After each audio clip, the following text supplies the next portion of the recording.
حياكم to a new episode of Mr. Mawater. It's called the 296 GTS 2.9 V6. I know.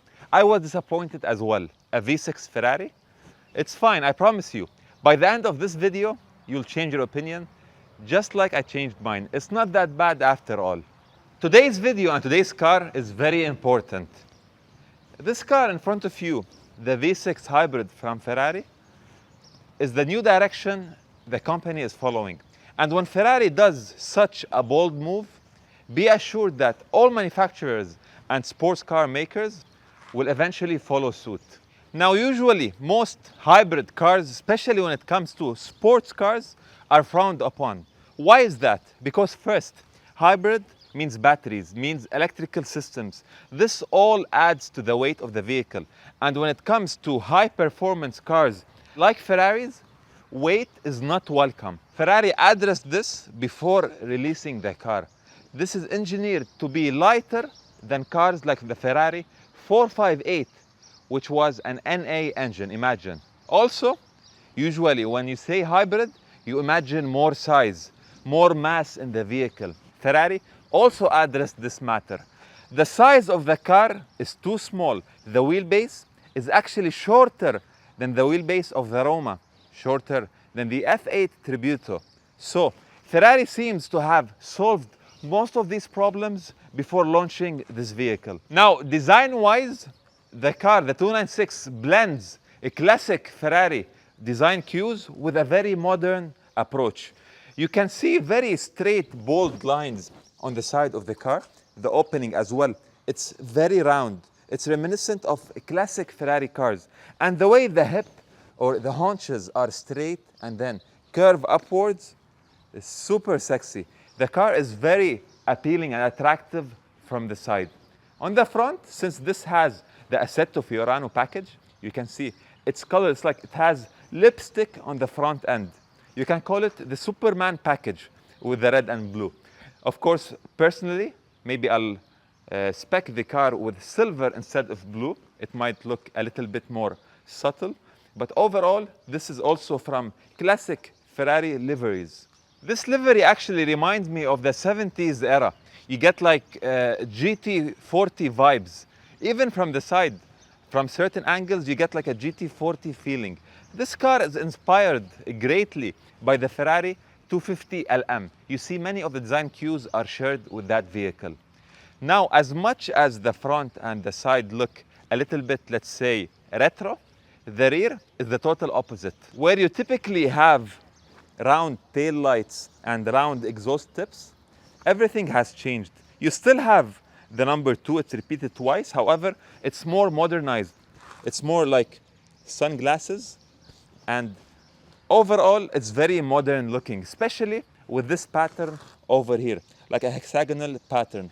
I don't know, do you guys prefer this modern look? Or do you prefer something with the circular tips and the circular tail lights? From this angle as well, you can see the rear haunches. This is where the car places the power on the ground, very aggressive yet elegant in a way. And the car has a huge carbon fiber diffuser at the bottom. Because they have lifted the exhaust tips upwards, they have cleared up the space for this massive diffuser. Now the car has carbon fiber optioned almost everywhere. Look, even this spoiler or tongue that the car has that extends outwards is also finished in carbon fiber. I'm going to show you later on how it sticks outwards. You can also see some resemblance of the rear end of the car, the way it points towards the exhaust tips. The same happens at the front. Everything is pointing towards the central piece over here. But you don't have an exhaust tip, of course, at the front. Instead, you have this carbon fiber T-tray over here, which aids with downforce and directs the air underneath the car. But I love this detail of the front-facing camera. And of course, it has to be in carbon fiber. Everything is in carbon fiber. With the Assetto Fiorano package, you have this splitter extending upwards, also in carbon fiber. And notice the headlights of the car. The LEDs are placed more inwards, and you have this opening over here. This is where you get brake cooling. This runs all the way inside to cool these massive carbon ceramic brakes on the car. And the calipers are finished in like an aluminum finish. Something else this car is optioned with are the titanium bolts. I mean, everything seems to have been ticked off the boxes and the person spec'd this car. This is actually one of the highest spec 296 you'll ever see. Even these areas where the wipers are is all finished in carbon fiber. The exhaust tips you have seen in the back in black, this is also an option on the car. Now, since this is the 296 GTS, not the GTB, this is a convertible, of course. You can see all the joints and the connecting lines on the car. But Ferrari did a really good job when they designed this. It looks almost identical to the GTB.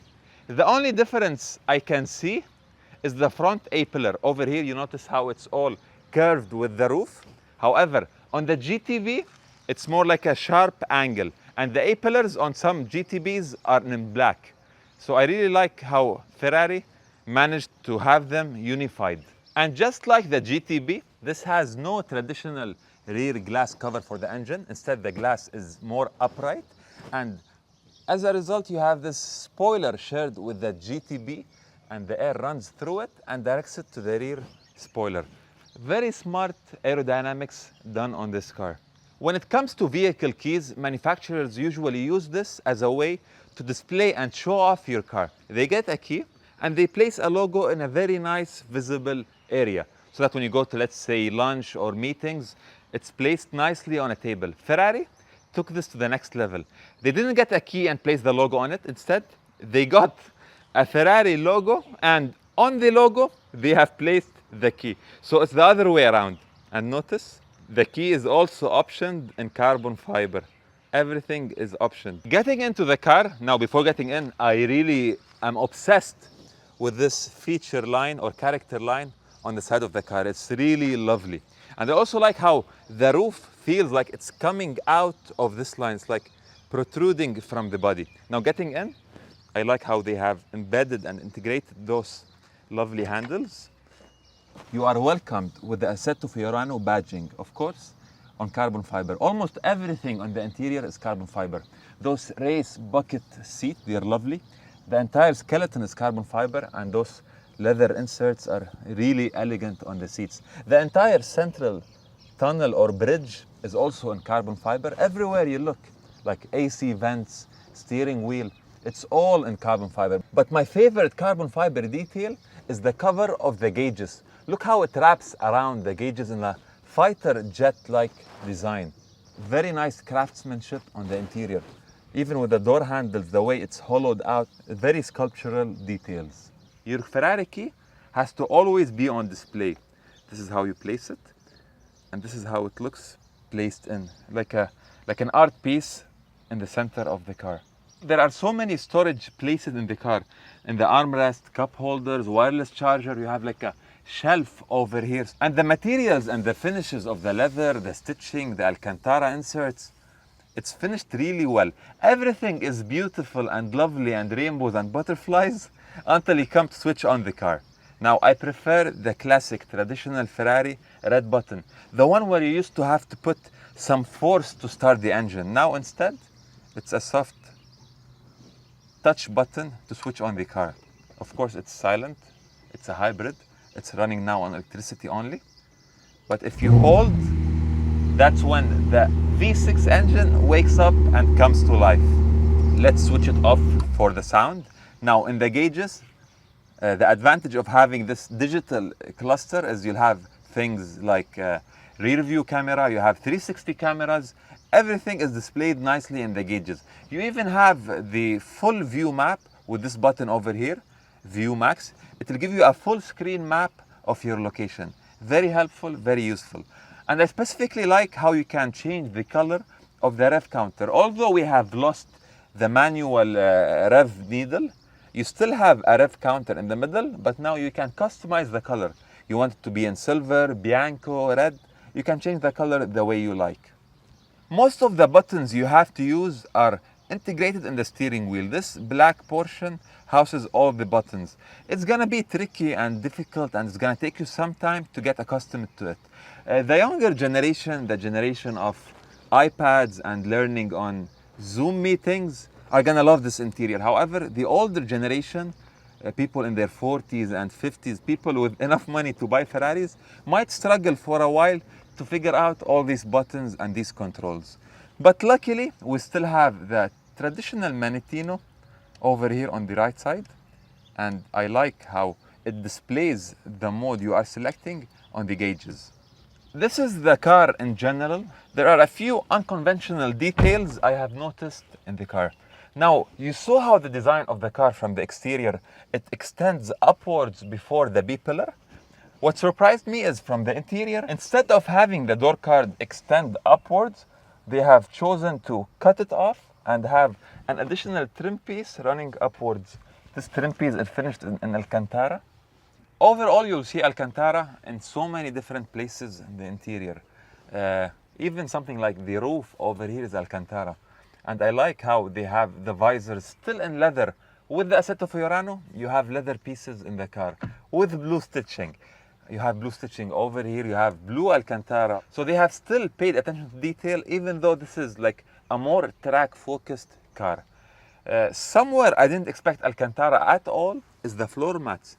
Usually we have like fabric mats or carbon fiber mats. Over here, they are in Alcantara, which is a nice, weird detail in the 296. Now, opening the door is electrical. You have a button that releases the door.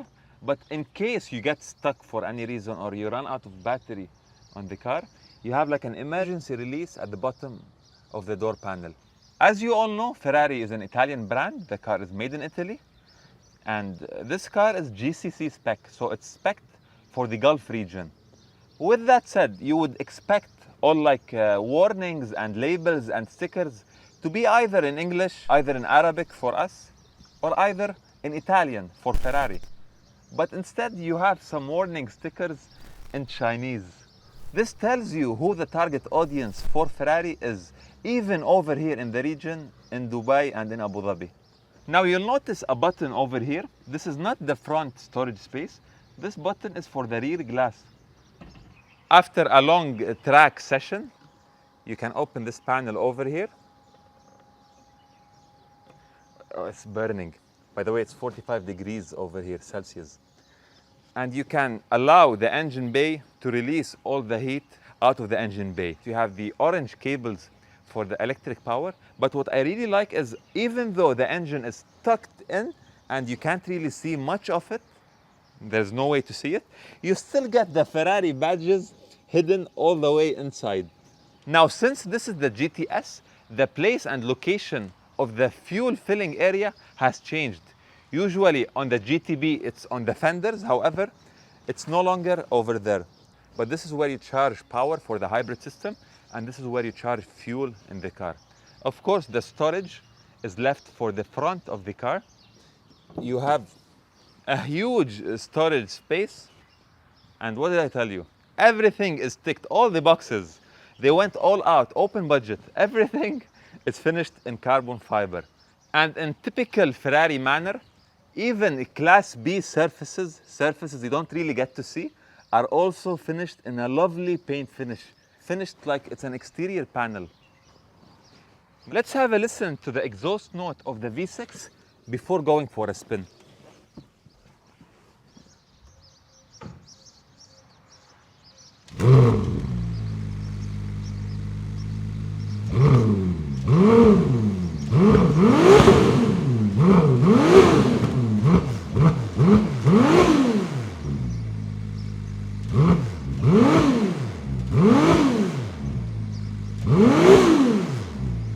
Driving the Ferrari 296, we're gonna start in hybrid mode. At the moment it's electric only, so you can hear the engine is quiet, that's only the AC running. Even though this is electric, you can still use the pedals to go ahead and drive. It's gonna show you e-drive on the screen. Now the car is quiet. At the moment I have almost 70% charge, 65%, and it's giving me 16 kilometers of range. So that's quite good for a sports car like the 296. Now in terms of seating position, seats are quite fine. The bucket seats hold you well. It's quite tight from the lats area. If someone's like a little bit more muscular or something, it might be a little bit tight from the back. The car in general feels like it's designed around an F1 driver. The seating position is suitable for someone like 175 cm tall and no heavier than 85 kilograms. That's how the space is designed. Like yesterday I was wearing my a little bit bigger sneakers than what I'm wearing today, and it felt a bit tight around the pedals. My shoes were hitting against the top of the pedals. Today I chose to wear like tighter shoes and things are fine. So if your shoe size is over 46, you might struggle in the pedals area. You can see I'm vibrating a bit. The car is spec'd in Assetto Fiorano, so that's why the ride is a little bit on the firmer side, and the street over here is not that smooth, so it's still acceptable. I would still order my 296 with the Assetto Fiorano. I love this package. And you lose the nose lift. Ferraris in general always tend to have more ground clearance than other cars. On electric power only, the car is able to go north of 100 kilometers per hour of speed. But as soon as you step on the pedal a bit, the combustion engine comes to life. Now we have a hybrid powertrain running. And the way the engine is connected with the electric power is actually very smart. You have the engine connected to the electric power before the transmission. So they have simplified the powertrain. You don't have like complex powertrains and the computers trying to figure out everything. It's just engine, electric power, transmission. And that goes to the rear wheels only. Now speaking of the engine is smaller. It's a V6 only. And that means the engine has lost almost 30 kilograms over the V8 engine we had in the F8 Tributo. Now with the smaller engine, we have also smaller turbos. The turbos are able to spool faster. It spins up to like 180,000 RPM. And the turbos are sitting in between the 120 degrees V6. Of course, this means we have electric response. We haven't lost any performance with the V6. We have actually gained performance.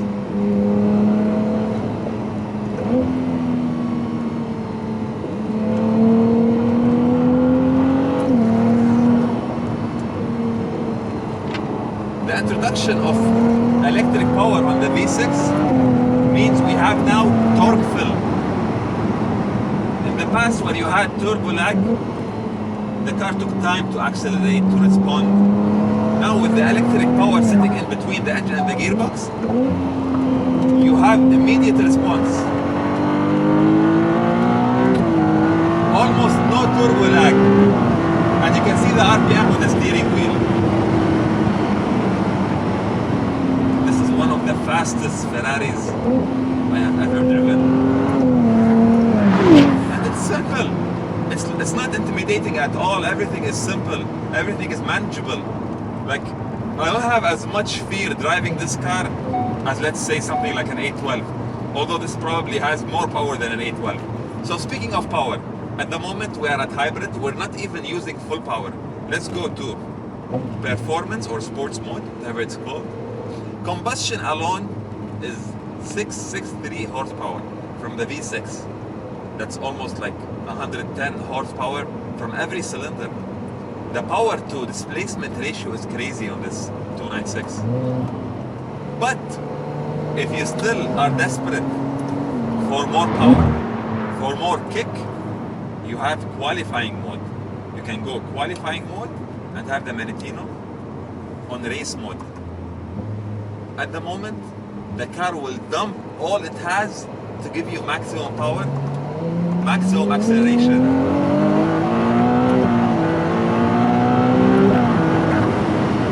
And the gear shifts are insane. It's even much faster on race mode. On normal sports mode, you feel like the gear kicking in. It gives you some aggression. It gives you some feel, some emotion. On race mode, it's a lot more serious.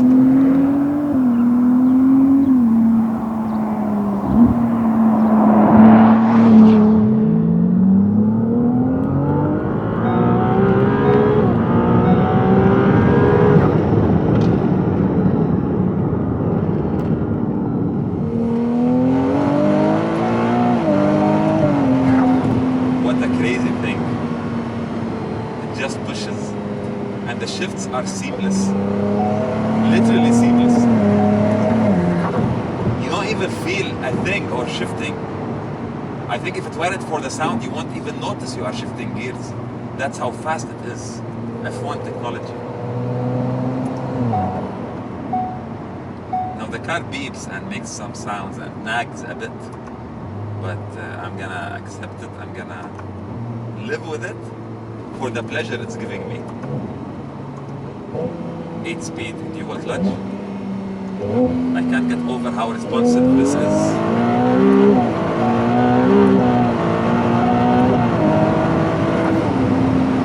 Insane speeds, insane speeds.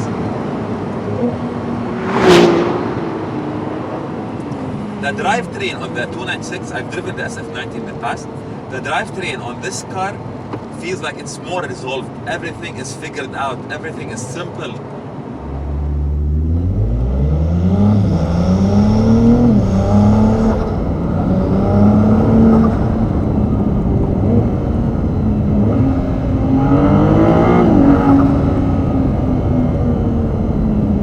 They managed to integrate electric power with the combustion engine very well, and they filled any gaps you had with lag. The response is just crazy. And the turbo whistle on the car, like the exhaust is not that loud, it's fine.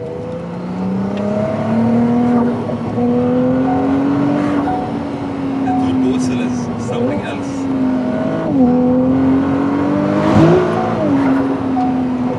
And the grip.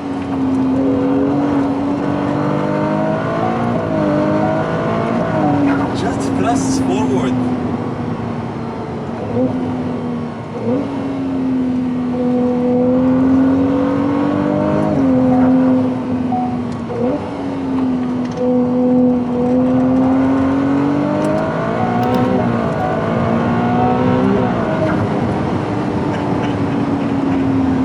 For reference, all that performance, temperature outside is 42 degrees Celsius, and the car still manages to do all this, and it still runs well, and the AC is still cold. This is, by the way, the second episode I have filmed in a row. I've already done my Arabic episode, and this is the English one. So I've been doing this for like half an hour straight. If you want to hear more from the outside, if you want more engagement, let's say, if you want more drama, we can simply open the top. You can do it up to speeds of, I think, 40 kph. And you get this lovely burning sun, and you get a lovely tan. Now, the way the wind is insulated inside the car is really smart. It's engineered in a way where you don't really get any wind buffeting inside. I don't have a microphone clipped to me. I'm literally recording from the microphone of the camera, and I think you can hear me pretty well. Like, there's not much wind noise coming in through the camera, through the space. Everything happens above. Like, even my hat will not fly off. I hope so. Let's listen to the sounds now. Back to race mode. I'm sorry, Ferrari.